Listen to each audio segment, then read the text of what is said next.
Assalomu alaykum, yaxshimisizlar, xormanglar. Bir opamizni ishga oluvdik. Bekor yurmay opa tilamchilik qilib turgan ekan.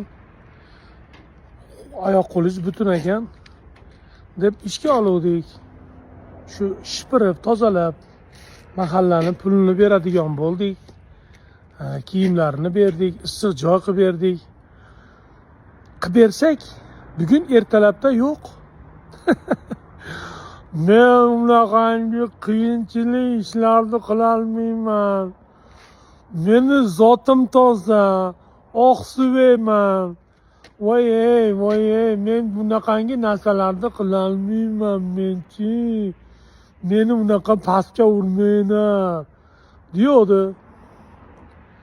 Ha, perlam o'tirib bo'lmaydimi suvagingiz opa? Mehnat qilardingiz-da, bola chaqa boqardingiz. Bo'pti, mendan rozi bo'linglar deb toyoyoyoyoyoy deb ketib yuboribdilar.